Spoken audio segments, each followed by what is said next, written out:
compromise.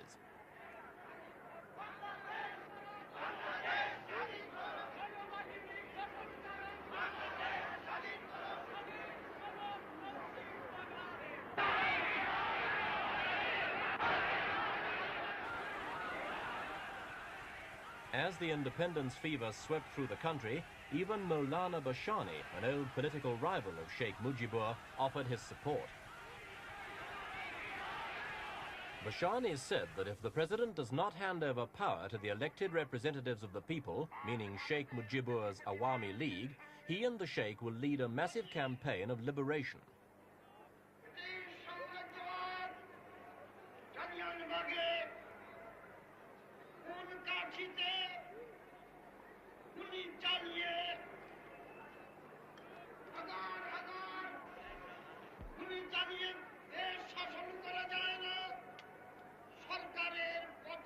Bashani's pledge of support came with a warning to the Sheikh not to compromise with the president.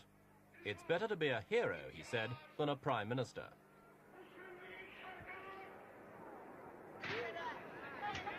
Meanwhile, 2 weeks of the Sheikh's non-cooperation policy had begun.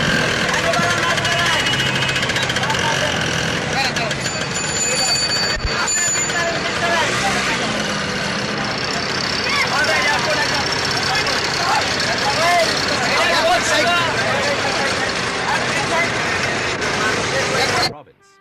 Vigilante groups, mainly Bengali students, set up their own roadblocks and searched cars and their passengers.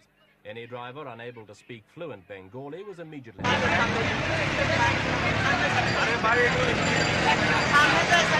2 men broke away from their questioners and began running. One produced a gun and fired at the rickshaw driver. He was chased, knocked down and stoned to death by a crowd of more than 1,000 people.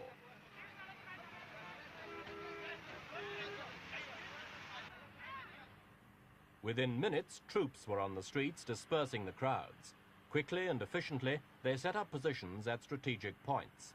Even so, the incident was a gruesome reminder of just how near Dhaka is to boiling over into fierce intercommunal fighting.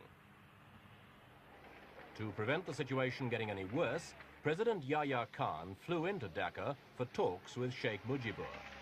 Despite his waves, he received few cheers when his heavily armed convoy sped into the city centre. Sheikh Mujibur emerged from his first meeting with the president in a very non-committal mood and refused to be drawn by the barrage of questions fired at him from the press. Kindly don't ask me any other questions. I have already answered. My discussion is going on about the political situation of this country.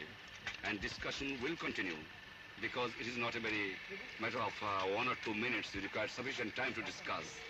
And tomorrow 10 o'clock again I am meeting the president and discussing. Thank you very much now. Will some of your people be with If the Sheikh was thinking of a compromise, he certainly didn't tell his supporters, whose ringing nationalistic slogans followed his car through the streets of Dhaka.